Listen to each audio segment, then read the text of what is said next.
Mesdames, Messieurs, bienvenue dans Ça fait débat, le sommet extraordinaire conjoint EAC-SADC sur la crise sécuritaire qui prévaut à l'est de la République démocratique du Congo. C'est ouvert ce vendredi à Dar es Salaam. Qu'attendre justement de ce sommet où le chef de l'État a prévu également d'y participer? C'est Tina Salama qui l'a annoncé d'ailleurs sur les réseaux sociaux, également sur d'autres circuits d'information. Également, on va revenir sur ce sommet, mais également les dialogues ou encore les consultations entamées par la SYNCO et le CC, qui ont pris déjà langue avec quelques membres de l'opposition aujourd'hui et avant-hier d'ailleurs. Ils étaient avec la société civile. À cela s'ajoute cette session extraordinaire au niveau du Parlement, Assemblée nationale, Sénat, justement pour statuer sur cette situation des crises sécuritaires en général. Comment élaborer ce scénario de sortie de crise? À quel niveau devra-t-on parler des négociations avec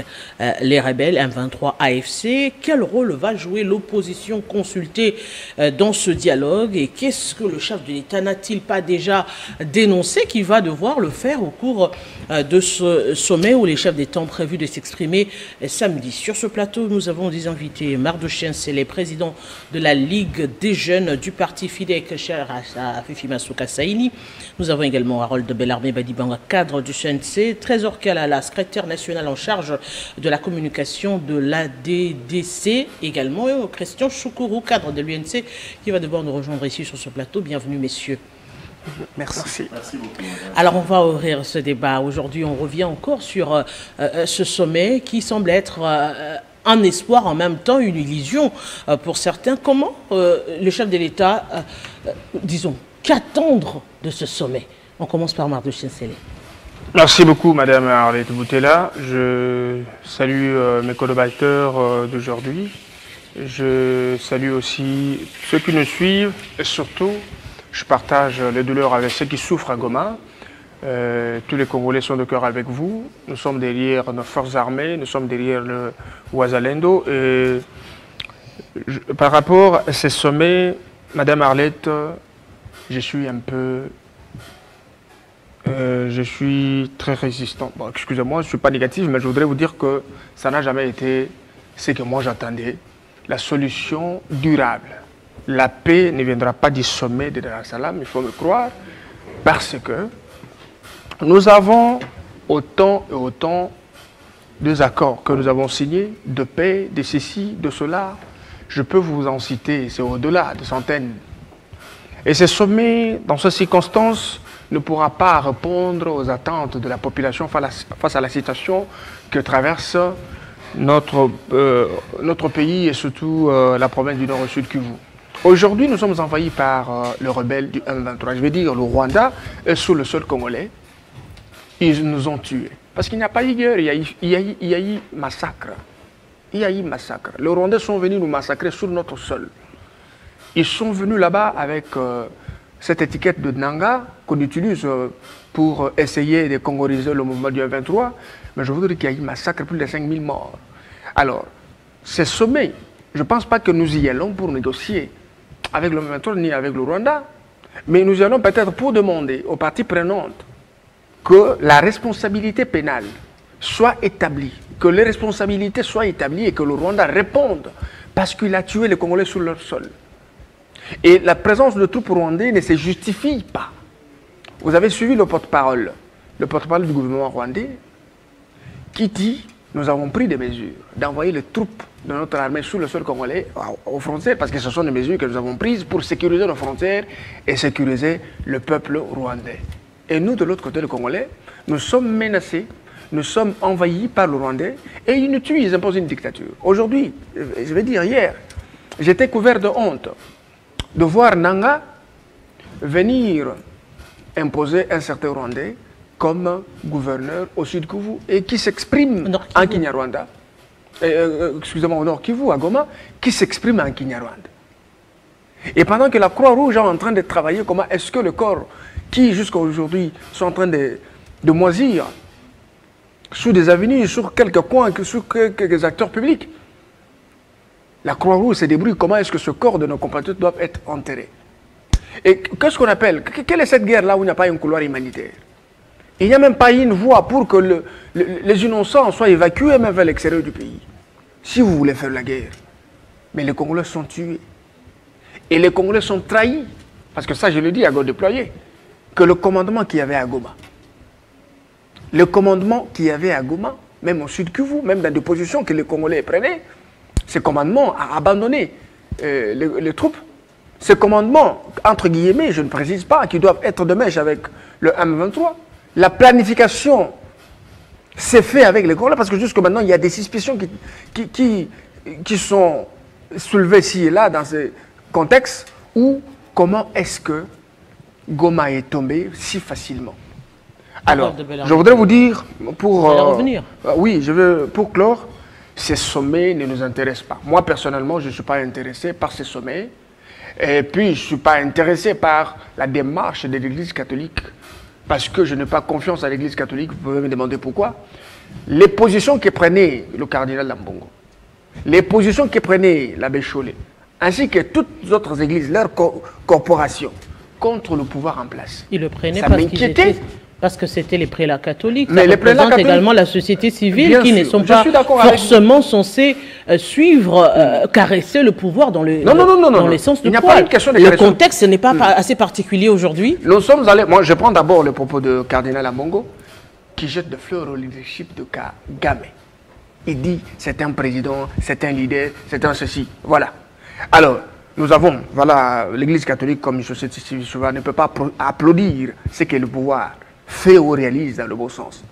L'Église catholique ne peut pas condamner le massacre à l'Est de la République. Aujourd'hui, vous trouvez que l'Église catholique peut jouer le rôle de bons offices entre l'opposition. Est-ce qu'il y a crise de légitimité ici? Ça n'existe pas. On revient également sur ce sommet, on va aussi évoquer la question de la CENCO. Aujourd'hui, on voit que les voix se convergent justement pour des solutions de dialogue et de sortie de crise. Merci beaucoup. Comme vous voulez que je commence par la problématique liée au dialogue, concertation. Et je pense qu'avec Churchill, que le dialogue est une vertu en démocratie. Mais est-ce que cette vertu en démocratie doit être appliquée sans repère? Je ne pense pas. Ici, est-ce qu'en face de Tshisekedi, il y a un opposant armé? Est-ce que Katumbi est armé? Est-ce que Fayoulou est armé? Qu'est-ce qu'il peut faire que pour convaincre l'ennemi qui est en train de tuer, qui a violé à Goma, qui est en train de le faire à Rutshuru et ailleurs? Il faut absolument que l'on échange. Ne trouvez-vous pas, madame, que ce sera une énième distraction dans la mesure où on peut se mettre aujourd'hui à dialoguer avec des points derrière la tête pour le partage du pouvoir, mais l'ennemi avance. Est-ce qu'une personne censée réfléchir peut penser au dialogue pendant que l'ennemi est en train de forcer la porte de sa maison pour violer son épouse, violer ses filles? Je ne pense pas. Ça, c'est le premier volet de ma position par rapport à cette problématique. Le second volet, c'est que il y a une malice fondamentale dans la démarche de nos pères évêques. C'est d'impliquer Nanga dans ce dialogue. Parce qu'ils l'ont dit sans masque. Mais madame, mon prédécesseur, le confrère là, a un peu dit, ça sera le 40e dialogue, pas avec l'ennemi encore, qu'avec l'ennemi on ne dialogue pas, mais avec des marionnettes. Puis-je le rappeler ici, parce que les hommes de progrès sont ceux qui ont un profond respect pour le passé. Le passé a démontré que la guerre qu'il y a à l'Est depuis qu'elle a commencé, la RDC ne l'a jamais faite contre un groupe armé congolais. C'était une guerre et c'est encore une guerre contre le Rwanda. Et parce que le Rwanda, qui menté, il en restera toujours quelque chose, a fini par se dévoiler en déployant ses troupes au Rwanda, au Congo, compte tenu de la résistance, mais a commencé par utiliser des Congolais faiblards que l'on trompe avec des miettes d'argent. Ils viennent vous dialoguer avec eux et ils peuvent prendre une partie du pouvoir et deviennent ministres. Demain, un an ou 2 ans après, on fait encore la même opération, c'était le RCD, et puis le CNDP, c'était jusqu'à ce jour. C'est pour dire quoi, madame? On peut dialoguer avec Nanga aujourd'hui, comme le souhaitent les pères évêques. Ça sera une distraction de plus parce que le M23 réclame l'applicabilité des accords signés avec le CNDP. Aujourd'hui, lorsque nous nous entendrons avec le M23 et l'AFC, ils viendront plus tard pour dire, mais attention, avec l'AFC M23, vous avez mal négocié, il restait un point, nous venons revendiquer. Avec tout le respect que je dois aux pères et évêques, catholiques pratiquants, de foi. Il y a également les CC dedans. Je préfère parler de mes pères et évêques parce que je n'ai pas la foi de l'ECC. On risque de dire que je les critique, les gens de l'ECC, parce que je ne partage pas la même foi avec eux. Mais je préfère parler de mes pères et évêques pour leur dire qu'ils doivent arrêter avec la distraction. Il n'y a pas un problème clair pour lequel il faut absolument que Kabila, Fayoum ou Katumbi Tshisekedi s'assoient aujourd'hui pendant que ça brûle à l'Est. Ça doit être clair comme l'eau claire dans un verre clair parce que je me rends compte que ça devient une blague de très mauvais goût. Je profite aussi, madame, de l'opportunité que vous me donnez pour parler au fait de la quintessence même de la guerre en elle-même. On peut échanger, moi, par rapport à la question que vous avez posée à mon frère, de ce sommet-là, Maître Harold Badibanga, je n'attends rien. Je n'irai pas par le dos de la cuillère. Je n'attends rien, et alors rien dans la mesure où ces gens-là viennent pour divertir leur gueule, les gens de la communauté internationale. C'est un avantage à moitié pour nous, parce que Tshisekedi peut aller réclamer haut et fort ce qu'il a toujours réclamé, pointé du doigt comme d'habitude, Kagame. Mais les meilleures actions pour que nous mettions fin à cette guerre, ce n'est pas ce genre de sommet-là. La première action, nous venions de le dire entre les lignes ici, il faut comprendre que tous ceux qui sont dans le commandement, mon frère l'a dit ici, ce sont les transfuges, madame, du RCD, du CNDP, même de l'AFDEL, du M23. Ces gens-là, c'est un secret de polichinelle, il faut que les Congolais le sachent. Ce sont des citoyens rwandais, des citoyens ougandais. S'il vous plaît, maman. S'il vous plaît, maman. Soyons clairs. Maman, je peux cette finir politique, avec cette idée? Oui, vous allez terminer. Cette politique de toujours pointer du doigt l'autre. Si hier, c'était les opposants, vous entrez maintenant aujourd'hui dans l'armée pour commencer à dire oui, il y a même des traites dans l'armée. Mais ces gens-là ont combattu pendant autant de temps. Est-ce que le vrai problème n'est-il pas réellement abordé? Est-ce que ce ne sont pas des faux fuyants que jeter du doigt à ces militaires qui combattent sur terrain? Madame, je veux vous faire une révélation, mais vous connaissant, ce n'est pas une révélation pour vous. Vous le savez, mais vous êtes dans votre rôle de journaliste. Les troupes qui ont combattu dans les rangs de toutes les rébellions que vous connaissez, ce sont des citoyens rwandais, ce sont des citoyens ougandais et que sais-je encore, recrutés pour ça. Lorsqu'arrive le brassage et le mixage imposé par la nébuleuse communauté internationale, on vous les prend, ils sont caporaux chez eux. Vous avez le cas de Bosco Taganda, caporal de l'armée rwandaise. À l'époque, vous nous avez dit ce que vous nous dites aujourd'hui. Est-ce qu'il n'est pas congolais? Mais lui-même est allé à la CPI pour dire le contraire de ce que les gens disaient ici. Il a admis, Urbi et Orbi, qu'il est rwandais. Il n'est pas le seul. Alors, ces gens-là, comme ils prétendent aujourd'hui qu'ils sont des Congolais, le premier remède pour que nous mettions fin à cette guerre, nous devons les déplacer de l'Est de la RDC, les renvoyer par exemple à Kabé-Kamanga. Pourquoi les transfuges du RCD, CNDP et toutes ces rébellions-là doivent être dans le commandement des FARDC seulement à l'Est?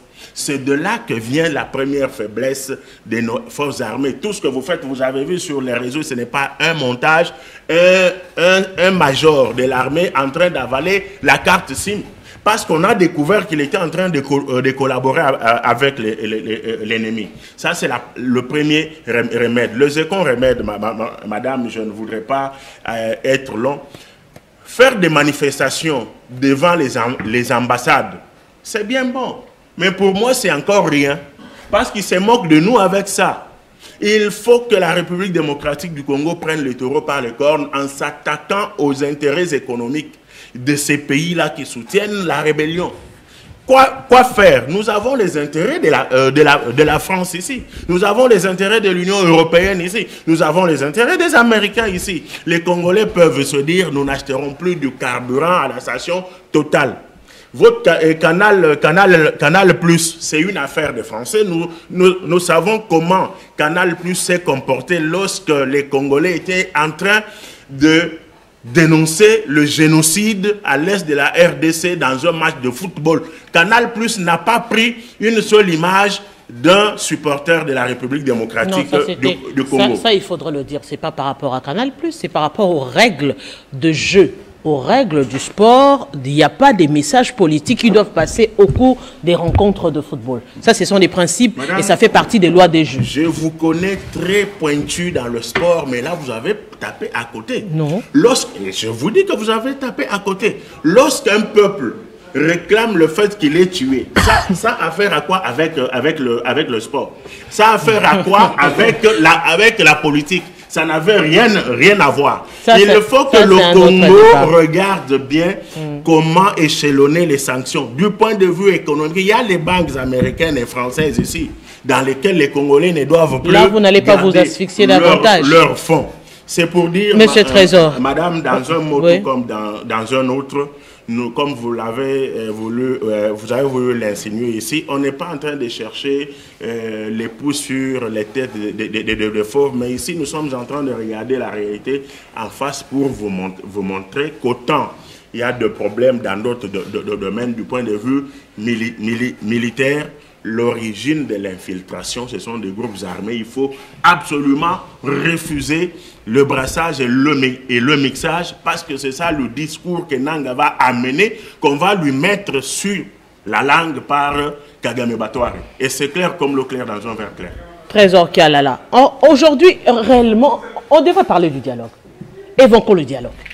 Le dialogue, c'est autant, si on regarde le Parlement, si on voit justement les églises, les confessions religieuses qui sont allées vers le chef de l'État et même les objectifs du discours du chef de l'État à Dar es Salaam, c'est vers la paix, vers le dialogue. Aujourd'hui, la grande question, ce serait dialoguer finalement avec qui? Parce que la démarche des églises, c'est déjà tendre vers un dialogue national qui va inclure les M23 et l'AFC comme les prélats catholiques l'ont dit. Entre-temps, le chef de l'État va également à ce sommet pour dénoncer une fois de plus. Mais dans quel objectif? Parce que au niveau des sessions de l'Assemblée nationale et du Sénat, on ne parle pas de déclaration de guerre, mais plutôt de dialogue en vue de trouver la paix. Merci beaucoup, Madame Boutela, pour la verve oratoire que vous m'offrez.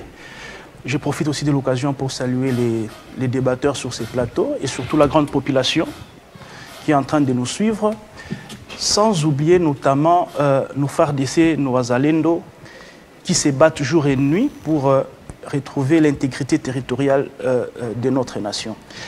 Je vais répondre à votre question sur deux volets. Comme vous avez posé deux questions, bien sûr, donc palier dialogue et le sommet de Dar es Salaam. Commençons par le dialogue. Madame Boutela, j'aimerais vous faire une révélation ici et peut-être aussi à nos Congolais qui nous suivent. Depuis 1960 jusqu'à aujourd'hui, nous avons assisté à plus ou moins 63 formules de ce genre. Donc dialogue, table ronde, consultation, forum, et j'en passe. 63 formules. Mais malheureusement, à l'issue de toutes ces formules, c'est le partage de postes au niveau des politiques. Mais la population ne trouve jamais gain de cause dans ça.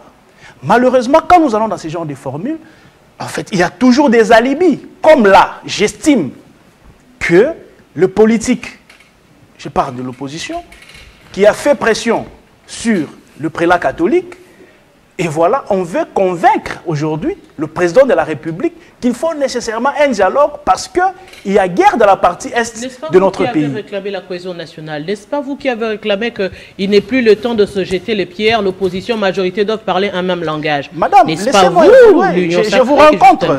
Je vous rencontre. Qui avait réclamé cela? Maintenant que les prélats viennent pour solliciter un cadre de concertation pour aller dans un même langage parce que justement, il y a eu des frustrations. Vous estimez que c'est un prétexte? Non, non, non. Vous vous souviendrez avec moi que depuis 2018, lorsque le président de la République prend le pouvoir, il avait tendu sa main à toute cette classe-là des opposants.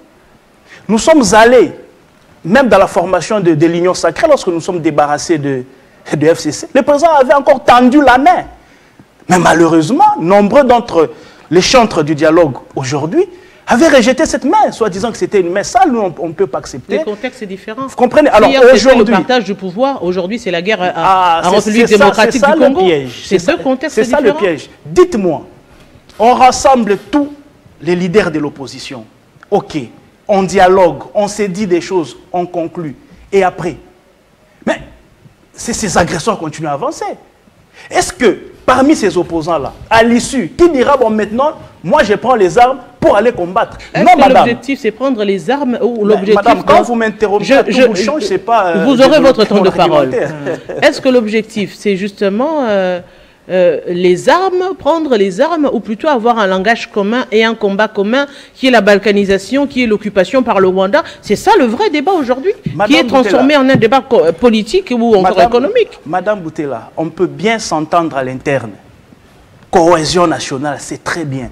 Mais aussi longtemps qu'il n'y a pas de vraies mesures opérationnelles sur les terrains de combat, eh bien ce dialogue ne sera qu'un chiffon. Aujourd'hui, Tshisekedi peut réconcilier avec Katumbi, Sesanga et tous ces gens-là. Ils se réconcilient. On parle le même langage. Et après, si ces gens-là ne sont pas convaincus à abandonner les armes, eh bien ils avanceront parce que nous ne sommes pas armés. Tshisekedi ne prendront pas une arme.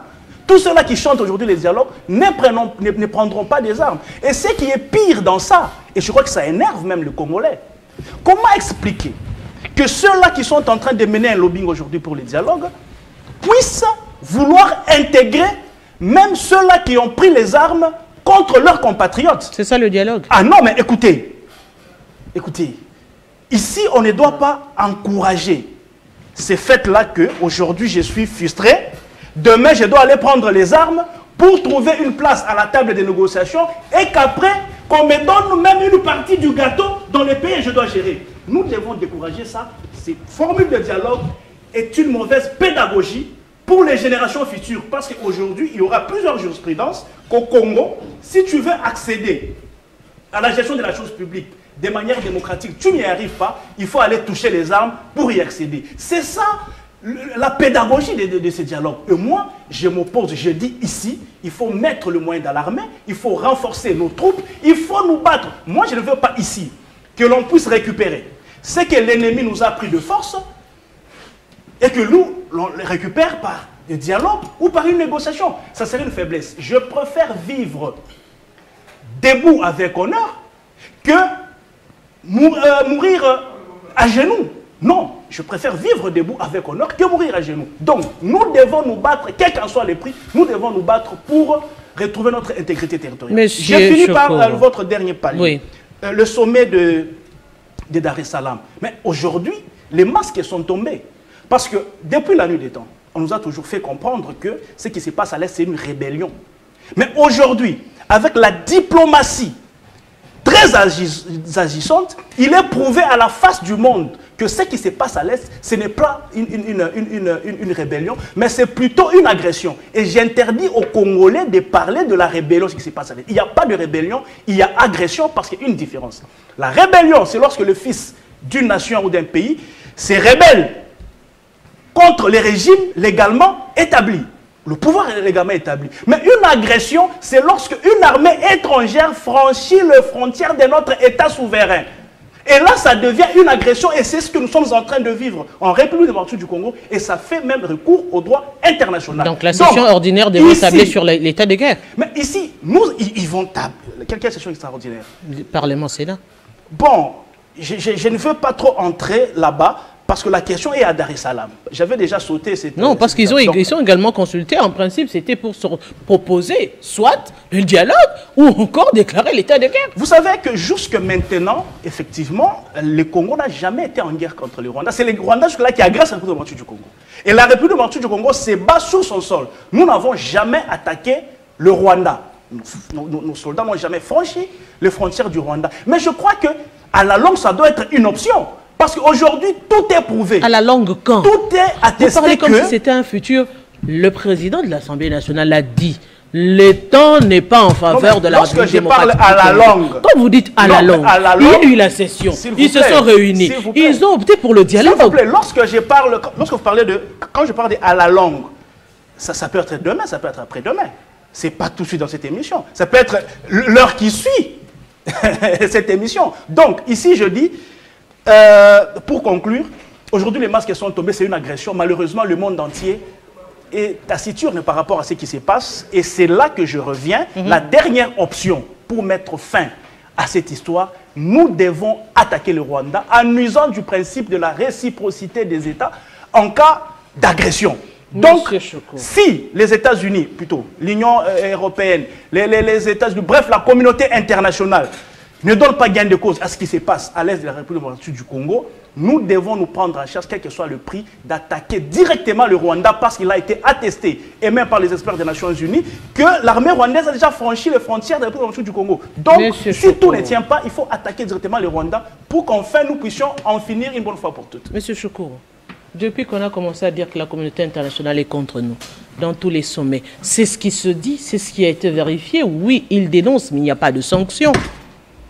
Aujourd'hui encore, la RDC va s'exprimer pour dire que le Rwanda attaque la République démocratique du Congo, mais ça sera un discours de plus, alors que sur terrain, les signaux démontrent à suffisance qu'on est en train de pencher vers un dialogue.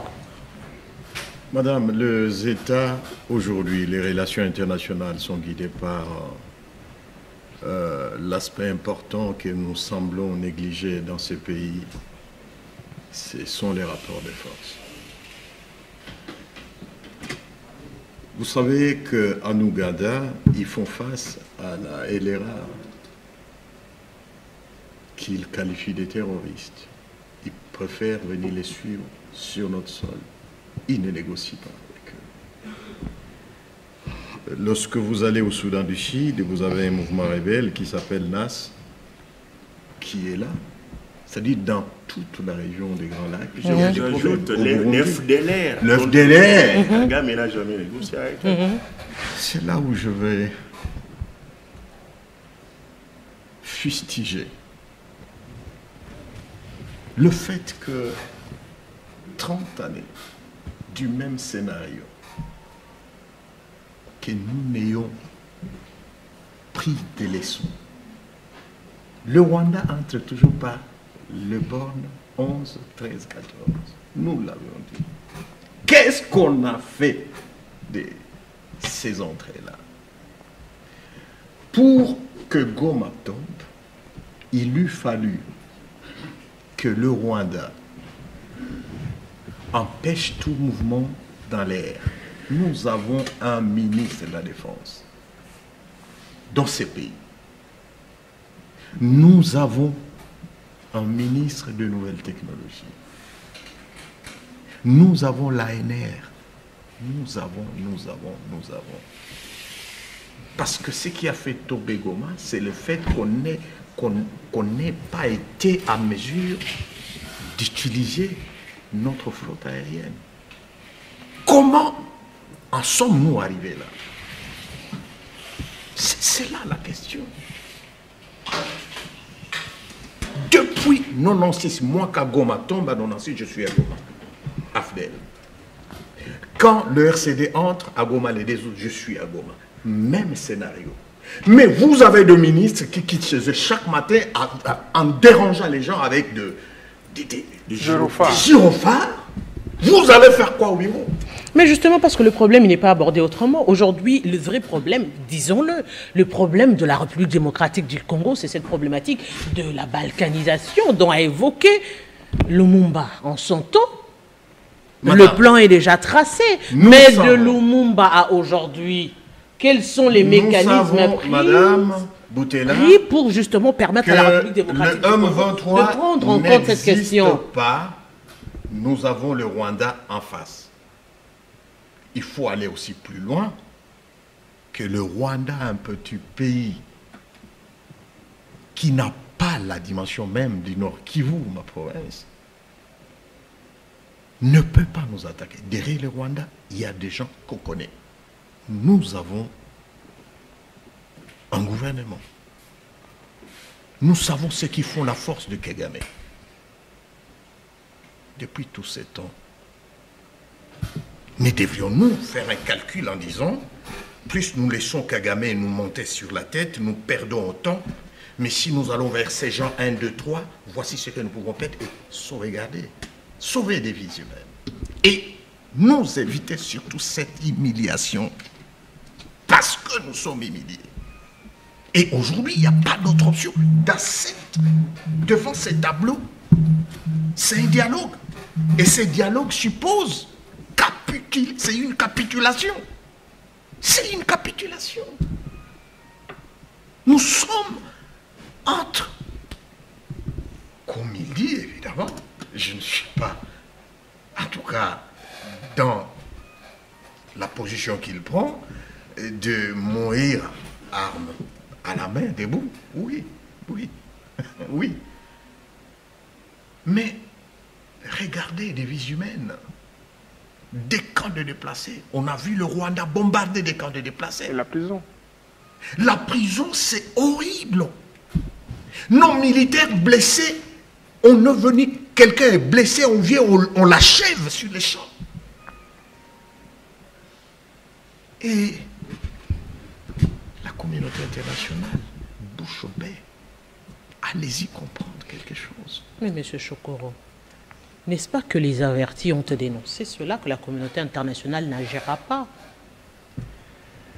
Madame, sachez une chose, nous gagnerons cette guerre les jours où dans nos têtes nous effacerons la communauté internationale ou les autres pour venir régler nos problèmes.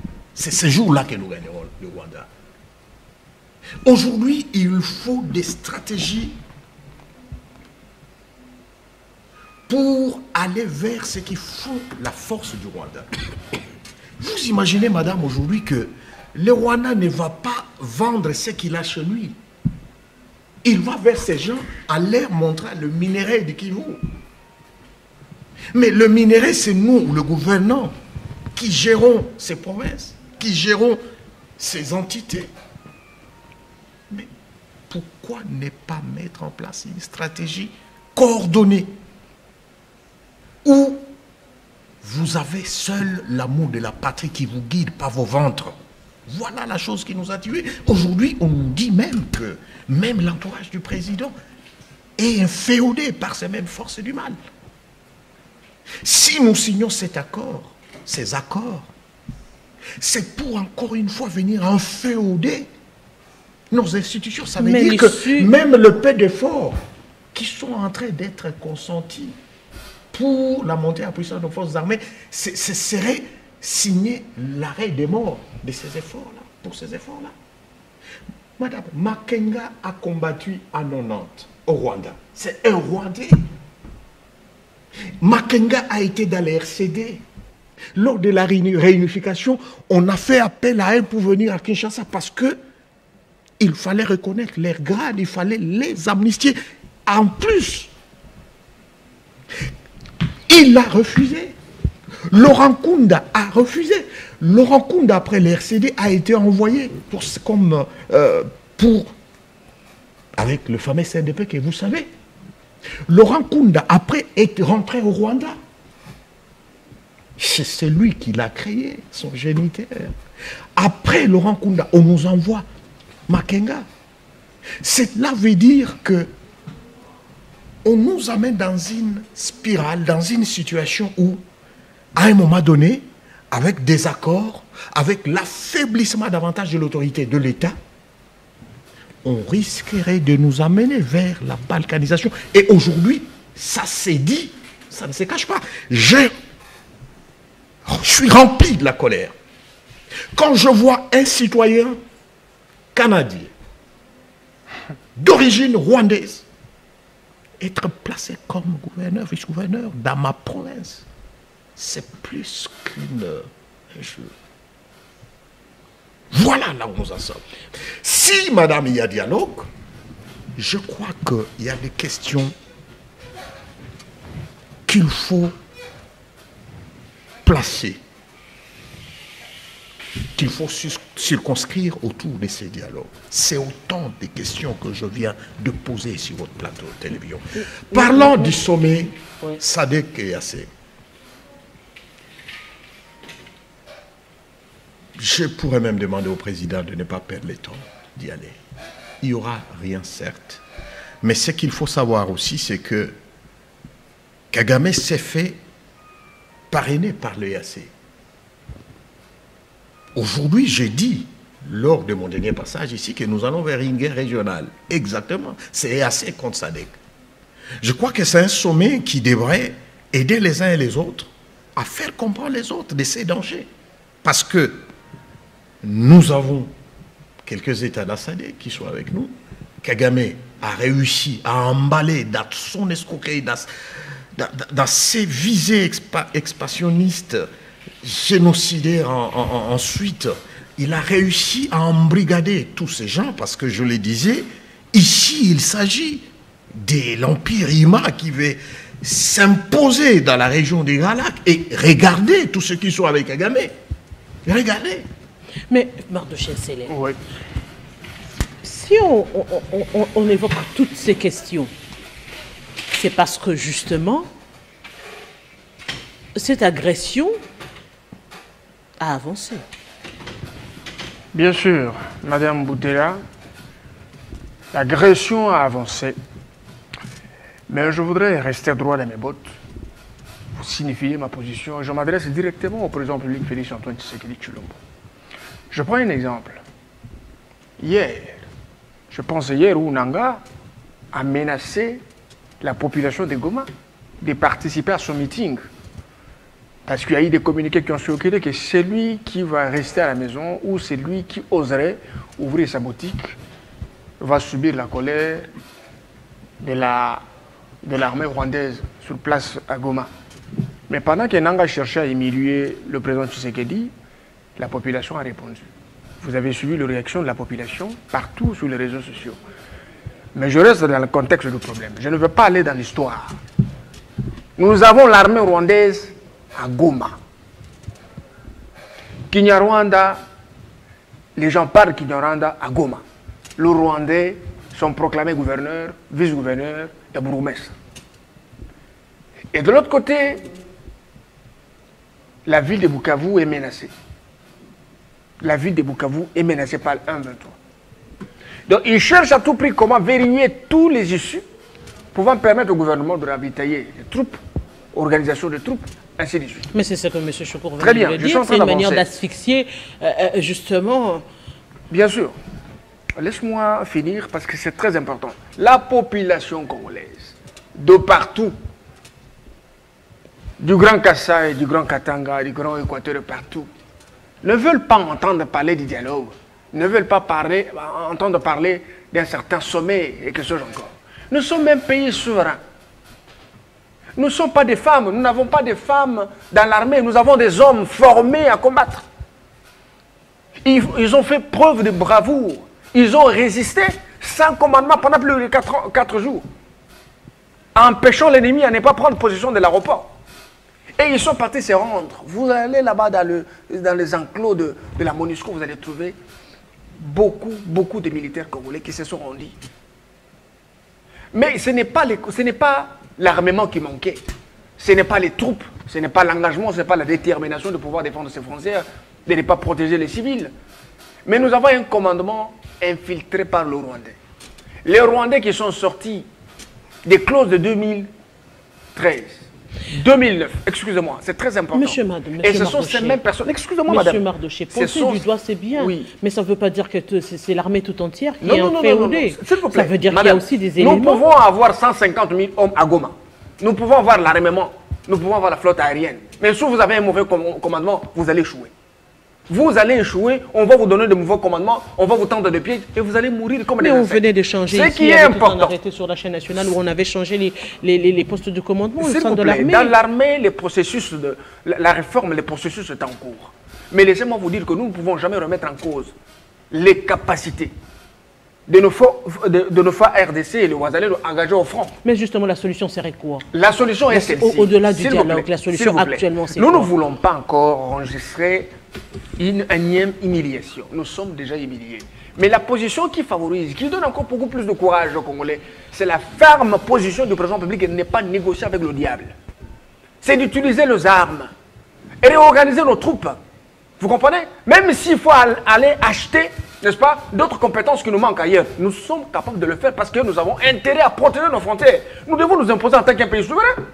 C'est nous qui avons perdu le nôtre. Et ceux qui parlent du dialogue, c'est parce qu'on n'a pas bombardé dans les familles. C'est parce qu'on n'a pas violé ses enfants. C'est parce qu'il faut se mettre à la place de ceux qui ont perdu. Vous êtes comme ça, vous avez un frère qui sortait de quelque part, il avait ses rêves. Vous avez des enfants qui avaient des projets. Ils sont assassinés par une armée rwandaise sur votre sol.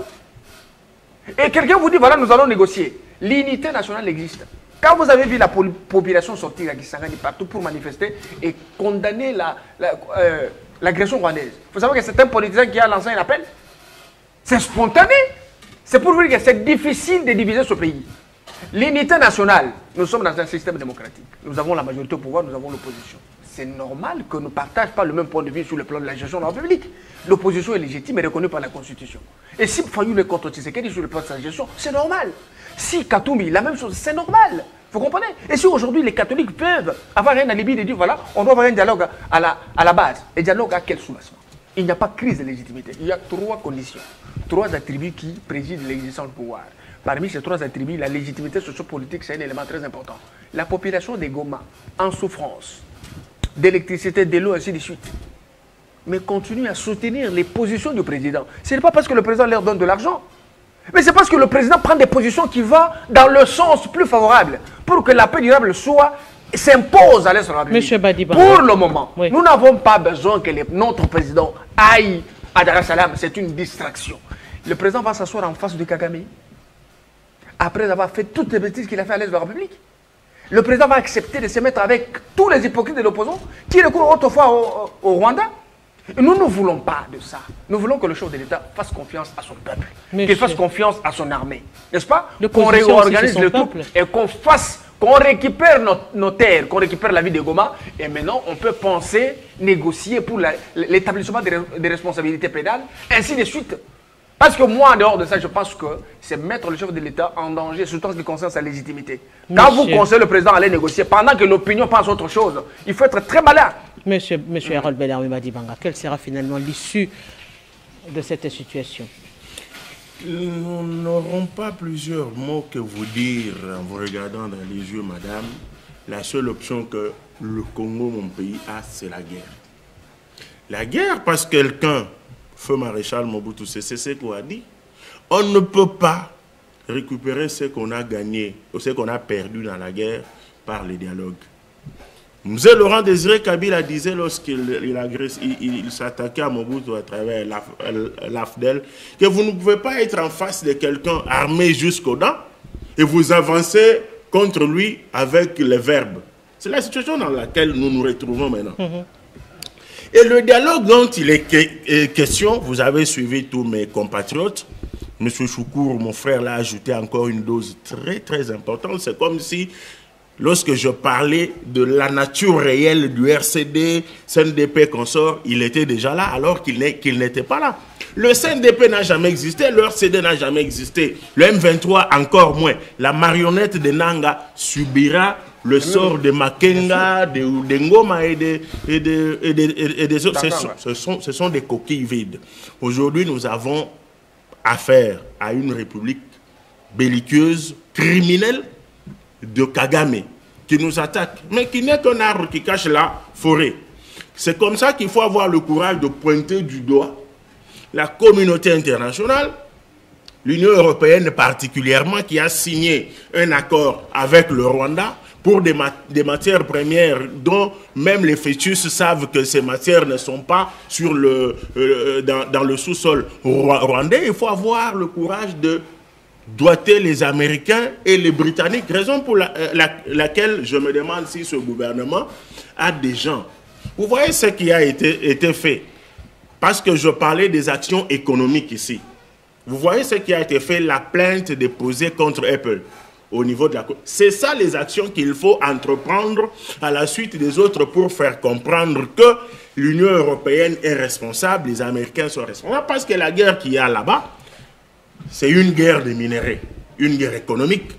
Et ils viennent prendre, parce que quelqu'un a dit ici, il faut aller vers, le président Tshisekedi est allé vers tous ces gens, pour leur dire, entrez par la grande porte, négociez avec nous, pour prendre ce que vous prenez par le sang, par le pillage, par les viols. Ils ont fait l'hypocrisie de dire oui, et par après ils sont rentrés. C'est comme ça que je finis pour vous parler du dialogue. Le dialogue est une blague de très mauvais goût, c'est une insulte pour les Congolais.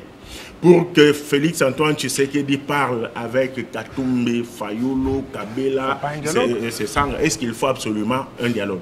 Ils peuvent se concerter. Il y a même aujourd'hui l'évolution de la science. On parle des consultations. C'est comme ça que je fais table rase du dialogue. Je vous parle des concertations. Ils peuvent se parler même via visioconférence. La malice fondamentale, je l'aurais dit encore, de nos pères évêques et du fameux de la fameuse SCC, ils l'ont dit, ne se sont pas cachés, c'est d'impliquer Nanga. Impliquer Nanga, c'est lui donner une prime de guerre, une prime de viol, une prime de tuerie, une prime de pillage. Ça, nous dirons non jusqu'à la moelle épinière. Il ne faut pas prendre les enfants de Dieu pour les oies sauvages. Ici, le chef de l'État doit compter sur le peuple congolais et sur quelques ministres, quelques-uns, pas celui qui fait des discours plagiés. Et le chef de l'État parle communicationnellement. Quand le chef a parlé, vous n'avez pas le droit de parler. Vous venez court-circuiter le discours du commandant suprême des forces armées à travers une communication bidon. Des ministres comme ça, maman, malheureusement, j'ai toujours dit aux gens que les questions d'État s'abordent avec âme d'État et non avec État. Mais devant certaines circonstances, je suis blessé dans mon amour propre. N'eût été la ministre des Affaires étrangères, n'eût été Constant Moutamba aujourd'hui au ministère de la Justice. Je me demande, on fait quoi? On fait quoi? Parce que là, on sent que le chef est pratiquement seul, il se débrouille, il va là-bas. C'est le moment de revoir les choses. Il n'y a pas honte, Félix Antoine Tshisekedi Tshilombo, de se réveiller un matin, de remanier ce gouvernement, de vous doter des gens qui peuvent, lorsque vous ne parlez pas, eux parlent-ils. Lorsque vous ne vous déplacez pas, eux se déplacent avec bravoure. Un gouvernement de crise. Oui. Je ne les nomme pas. Le chef de l'État doit se faire entourer des personnes capables. C'est dont Choukourou venait de parler. C'est dont nous venons de parler ici. Si vous êtes membre du gouvernement de ce pays et que vous ne le savez pas, madame, votre place n'est pas dans ce gouvernement. Si vous ne le savez pas, votre place n'est pas là. Vous devez avoir un background, même si vous ne faites pas partie du ministère de la Défense, de l'Intérieur. Mais en tant que ministre simple, il a posé la question ici. Ils sont en train de communiquer. On a vu des messages de soutien au FRDC. On voit le don de sang. Les messages de soutien... Je ne me vanterai pas d'être patriote. Les messages de soutien, c'est sur papier. Je conçois, on lit à la télé. Et moi, je suis chez moi en train de prendre du champagne. Ce n'est pas ce dont le peuple a besoin pour le moment. Et ici, je suis en train de le dire, sans mettre des gants. Ce gouvernement, je ne le nomme pas. Le gouvernement de crise ou de quoi. Le chef de l'État doit bien s'entourer avec des personnes qui doivent l'aider à relever le défi, parce que Mobutu disait seul je ne peux rien, mais avec l'appui de mon peuple je peux tout. Mais plus Mobilou me dit toujours qu'un chef ne vaut que ce que son entourage vaut. La gaffe qui a été commise là au ministère de la Défense, on laisse ça comme ça. Nous sommes sur un plateau de télévision, nous ne pouvons pas tout nous permettre, mais il y a péril à la demeure. Nous devons comprendre que... sanctionner la Charcom. Maman. Le Charcom ou la Charcom? Non, c'est ça la sanction. C'est ça la sanction. C'est elle qui a lu. C'est pas de sa faute. Un chef, lorsque moi, Harold Badibanga, ministre, vous m'amenez un discours, je n'irai pas comme un perroquet en train de le lire.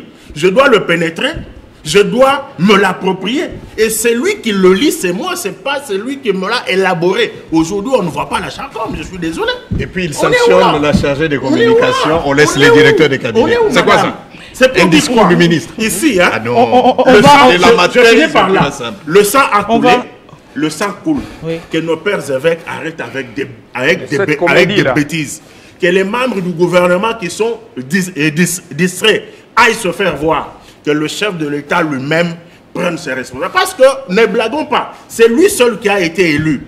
Le compte à rebours en 2028, quand il viendra, on ne posera pas la question à ceux dont nous reprochons avec raison le silence aujourd'hui. Ils savent ce qu'ils font. Mais le peuple va demander des comptes à Tshisekedi. Monsieur Kalala, les actions sont là. Ici, sur terrain, on parle de la réduction du train de vie, où vous évoquez par exemple les fonctionnaires et pas les députés. Là encore, ça fait fâcher parce qu'on a vu également les fonctionnaires qui commençaient déjà à prévoir des revendications. Aujourd'hui, on veut... J'aimerais dire, comment matérialiser tout ce soutien autour du chef de l'État de manière à permettre également à la population de sentir qu'effectivement, il y a un souci de la population. Parce que là, on donne l'impression qu'on veut, au-delà de tout, continuer à asphyxier cette population. Merci encore une fois de plus pour les verbes, Madame Boutela. Ici, permettez-moi d'abord de m'adresser directement au chef de l'État. Je crois qu'il va nous suivre. Monsieur le Président de la République, vous êtes face à l'histoire. Le monde vous regarde. Vous avez l'opportunité aujourd'hui d'être le deuxième Lumumba de ces pays en mettant fin à la guerre des 30 ans. Et vous n'allez pas mettre fin à la guerre par des négociations ou des dialogues. Impossible. Monsieur le Président de la République, vous avez la population avec vous, vous avez la jeunesse. Il faut mettre fin à cette histoire une bonne fois pour toutes par la guerre. Madame Boutela, ici, on revient dans cette histoire de dialogue. Vous savez que Kagame était déjà affaibli. Il n'avait plus d'alibi. Mais Nanga va lui donner des béquilles. Aujourd'hui, Kagame peut dire cette histoire du M23, c'est une histoire des Congolais parce qu'il y a le visage des Nanga là-bas. Bon, allons dans la logique de ceux-là qui nous cherchent le dialogue. Le dialogue égale concession. Brassage. Qu'est-ce que nous allons concéder? Même quand le prélat fait de bruit, et certains opposants, ok, on appelle les gens autour d'une table. Vous voulez que Nanga et les autres soient autour de la table? Donc on se met en face de Willingoma, Bissimwa, Nanga. Ok, à leur tour de parole, ils vont demander quoi pour céder Goma et cette partie de Nord qu'ils ont déjà pris? Ils vont céder quoi? Nous, le Congo, ou le gouvernement, va donner quoi? Parce que dialogue veut dire concession. Donc vous comprenez ici qu'on veut nous rendre encore une fois de plus des esclaves. Parce que ce qui est réclamé par ces gens-là sont les accords de 2009 et de 2013. Nous connaissons ce que ça s'était dit dedans. Il faut céder le Nord Kivu. Il faut céder le parti du Sud Kivu. Il faut céder le parti du Maniema. Il faut que le Rwandais intègre notre parlement, notre gouvernement, notre appareil sécuritaire et même toute l'administration congolaise. C'est ce qu'ils sont en train de demander. Et vous voulez, au nom de la paix, que l'on puisse brader notre souveraineté à un pays étranger. Moi, j'ai dit, non, ça ne se passera pas. Le président de la République, une fois, j'ai la joie de participer à cette rencontre-là. Lorsqu'il reçoit les députés de l'Union sacrée à l'Union européenne, plutôt à l'Union africaine, le 21 décembre, j'étais dans cette réunion. J'étais à 4e rangée. Le président dit, je ne négocierai pas avec le M23, même s'ils arrivent devant la porte de l'OIA, la porte par laquelle vous allez entrer, même s'ils sont là, et moi dans ma maison, je ne négocierai pas avec eux. Et ici, je dis le président de la République, il faut tenir compte de cette parole-là. Vous n'allez pas négocier, le peuple congolais est avec vous, la jeunesse congolaise est avec vous. Nous devons mettre fin à cette guerre des 30 ans par la guerre et non par des négociations ou des dialogues. Ça sera encore une fois nous humilier parce que nous sommes déjà assez ridicules par rapport à ce qui se passe à Goma. je l'ai dit ici avec autorité, nous devons faire la guerre au Rwanda. Toutes les preuves ont été mises à nu que c'est le Rwanda qui agresse la République du Congo. Et aujourd'hui, Kagame ne se cache même pas. Les troupes rwandaises sont en train de sillonner les rues de Goma. Mais lorsque le ministre... Devant même les caméras de la presse internationale. C'est vu, c'est connu. Qu'est-ce que vous voulez? Mais le ministre de la Communication, porte-parole du gouvernement, avait dit la guerre coûte cher. On s'en fout. La guerre coûte cher, il a dit. La guerre coûte dans cher. Une de ses tribunes. Écoutez, effectivement, la guerre c'est de l'argent. Et ces moyens-là, nous les avons. Nous avons des troupes, madame. Les troupes que nous avons aujourd'hui, c'est pas ce qu'on avait hier. Nous avons des armes. Nous avons même des nouvelles unités qui n'ont jamais existé dans ces pays, qui ont été formées et qui sont là. Mais pourquoi avez-vous attendu longtemps alors qu'il le disait que ce n'était encore que Bunagana? Pourquoi avoir attendu aussi longtemps? Je vais lui ajouter une phrase pour dire audio ça sonne, ça serait gagnant. Aux choses odieuses, l'interprétation est scriptée. Quand un ministre vous dit que la guerre coûte cher, donc pour lui, les millions valent plus que les vies des Congolais, plus que les femmes violées, plus que les jeunes gens abattus. C'est très grave. Le moyen, nous les avons. Le moyen, madame, nous les avons. Les hommes, nous en avons. Mais il y a un problème dans l'armée. Les co-débatteurs l'ont dit ici. C'est problème de la traîtrise et de l'infiltration. Messieurs les présidents, les traîtres, il faut les abattre. Il y a un adage dans l'armée qui vous dit, quand vous avez 10 balles, il faut réserver 9 pour les traîtres et 1 balle pour l'ennemi. Les gens qui ont fui devant l'ennemi, les commandants des opérations qui abandonnent les troupes, ils prennent fuite et il n'y a pas de procès. Parce que je veux être légaliste, je parle de procès. Ce sont des gens qu'on doit abattre parce que les faits sont évidents. Vous avez fui devant l'ennemi, commandant des opérations, gouverneur de la ville, vous laissez les troupes en l'air et vous voulez qu'on ne fasse rien. La patrie ne pardonne pas. Et vous êtes là? Non, madame. Je crois que nous devons prendre des mesures fortes. Nous sommes en période de guerre. Nous devons faire la guerre avec tous ces moyens. Donc, ici, il y a un vrai problème. Nous avons les armes, nous avons les hommes, mais il y a un mauvais commandement. Ce commandant qui est identifié comme étant traître, comme étant infiltré, il doit être abattu. Et c'est de cette manière-là que nous allons gagner la guerre. Il doit être jugé. Pardon? Il doit être jugé. Non, écoutez, juger, oui, mais moi j'aimerais aller dans l'extrême. Sur un champ de bataille, s'il vous plaît, madame, sur un champ de bataille, moi je suis un commando dans les troupes, j'avance vers l'ennemi, vous, mon commandant, vous prenez fuite et vous demandez qu'il y ait organisation d'un procès. Oui, on peut organiser, mais quant à ce qui concerne le Trésor Kalala, ici, des gens comme ça, il faut les fusiller. Monsieur pour décourager tous ceux-là qui auront l'intention de faire pareil. Donc, bref, ici, s'il vous plaît, madame, le président de la République, vous êtes face à vos responsabilités.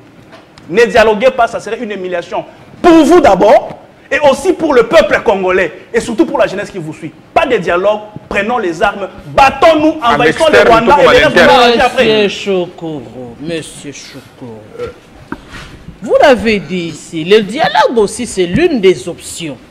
Dialoguer, ça ne veut pas dire qu'on est forcément inférieur. C'est aussi voir le nombre de victimes, mesurer entre les dégâts qu'il y aurait entre la guerre et la négociation. Et aujourd'hui, disons-le, avec ce discours de traître, qui est rwandais, qui ne l'est pas, aujourd'hui, ça atteint une proportion à ce que on le voit également à travers les réseaux sociaux. Qu'on peut se promener comme ça, je regarde M. Chokoro, je le vois tout sombre de teint, je conclus.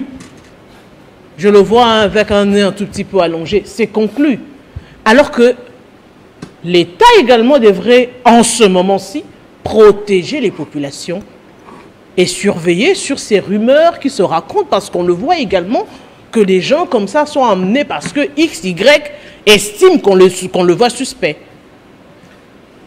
Madame, je veux bien, j'ai aimé toutes les idées de mon co-débatteur ce soir sur ce plateau. Lorsqu'il parle de mesures fortes, oui, mon frère, des mesures fortes, c'est vrai, on peut. Mais tant que ces mêmes qui soutiennent Kagame ne sont pas avec vous, ils vont crier aux violations des droits de l'homme. Alors que Kagame tisse chaque matin, chaque nuit, il ne parle pas. En Ouganda, des opposants ne peuvent même pas se réunir. Mais parce que ces gens sont derrière eux, là on ne parle pas. Je crois que si dialogue il doit y avoir, c'est d'abord à l'intérieur de cette union sacrée. Il y a beaucoup d'hypocrisie dans l'union sacrée. Aussi, il faut qu'au sein du parti politique du président de la République, on cesse avec l'arrogance et les triomphalismes. Ils sont à grande partie dans ce qui nous arrive. Il faut éviter ça. Aussi, je veux dire que ceux qui sont animés par le patriotisme, qui sont dans l'opposition, qui ne viendront pas pour le poste et qui ont quelque chose à donner comme contribution pour la résolution du problème que nous avons aujourd'hui, je crois qu'on doit les accueillir à bras ouverts. Par contre, je pense que l'action la plus prédominante demeure et reste une diplomatie agissante. Il faut qu'on ait un ministre de Mines diplomate, parce que la guerre que nous avons, elle est minière. Il faut aller vers ces gens. Nous avons un bon ministre des Affaires étrangères, en tout cas de ces gouvernements, c'est l'unique. Les autres, ils sont là comme des gens qui sont venus chercher du travail sans savoir ce qu'ils veulent faire. Malheureusement, je suis désolé, je dois le dire. Un gouvernement des technocrates. Mort dans l'âme, je le dis, il n'y a rien. Il n'y a rien. C'est zéro. Zéro. Ils sont à la base de ce qui nous arrive. Ils sont venus juste en touristes. Il nous faut rapidement aller vers ces gens. C'est du feu qui est allumé, il faut enlever les troncs d'arbres. Les troncs d'arbres, vous enlevez et le feu va s'éteindre et nous allons... La braise. Mobutu, pour faire les 34 ans, les 30 ans au pouvoir, les 32 ans au pouvoir, c'est parce qu'il avait quelqu'un derrière. Et je me souviens, moi, je pouvais quitter chez moi, faire même 200 km en route, la nuit comme les jours, je n'étais pas dérangé. Mais aujourd'hui, ça ne peut pas se faire. C'est-à-dire que la stabilité veut que vous soyez avec ces gens, malheureusement. Nous sommes dans un monde de prédation. Vous voyez un peu ce que Trump déclare haut et fort sur la bande de Gaza. Donc c'est le rapport de force. Le monde est fait des rapports de force. Et notre gouvernement, chaque membre du gouvernement, là où il se trouve, il devrait travailler pour construire cet édifice des rapports de force. Parce que c'est là où est notre salut. Les restes, crier de la guerre, on va la faire, on va nous faire tuer. Comme on a fait tuer nos frères. On continue à tuer. Chaque jour, ces gens-là, quand vous ne dites pas ce qu'ils veulent entendre, ils vous tuent. C'est des exécutions sommaires qui se font. La banque centrale a été pillée par le Rwandais. Nanga ne sait rien. Nanga va juste dans les avenues. Mais la banque centrale a été pillée. Toutes les entreprises... C'est parti au Rwanda. Les nominations qui ont été faites, Nanga n'a pas été consulté. C'est venu. Les jeunes Scalarévé et consorts. Monsieur Chokoro, nous sommes... Malheureusement. Madame, 15 secondes. Arrivé à la fin. Par rapport aux diminutions des trains de vie. C'était ma question. Je conclue carrément. Je finis. Je dis ceci. Diminution des trains de vie. Il ne faut pas toucher aux fonctionnaires. Qu'on suspende les salaires de tous les ministres. Qu'on suspende les salaires de tous les députés. Qui se sacrifie? Oui, c'est une proposition. Qu'on laisse les fonctionnaires tranquilles. Oui, donc, que les ministres, qu'on les paye plus durant cette période de guerre. Effectivement, qu'on donne que les frais de fonctionnement. Les députés, mêmement, que tout cet argent-là soit à la contribution et les nouveaux ministres vont être nommés comment ils arrivent, ils savent qu'ils n'auront rien. Boutella. Nous sommes arrivés à la fin, Madame monsieur. Boutella, Monsieur, je vais malheureusement, ajouter, nous, le journal en langue se plaigne, on est en train de voler leur temps pendant longtemps. J'ai promis que je vais respecter les temps, nous sommes vraiment arrivés à la fin. Monsieur Mardochène, c'est un grand merci. Monsieur Harold Belaroubadi, un grand merci à vous. Monsieur Chokoro, grand merci également. Aussi, monsieur Trésor Kalala, oui, nous n'avons que le Congo, notre seule et unique nation, la République démocratique du Congo, oui. Nous parlons République démocratique du Congo dans l'espoir de retrouver la paix et surtout l'intégralité de la République démocratique du Congo dans l'unité et dans l'amour. Merci d'avoir été de notre et en soutien aux populations victimes de beaucoup d'atrocités. On le sait, il y a, oui, la guerre a également son côté sombre. Nous soutenons toutes ces populations de partout. Nous sommes ici à Kinshasa, capitale de la République démocratique du Congo. C'était les 50 et à très bientôt.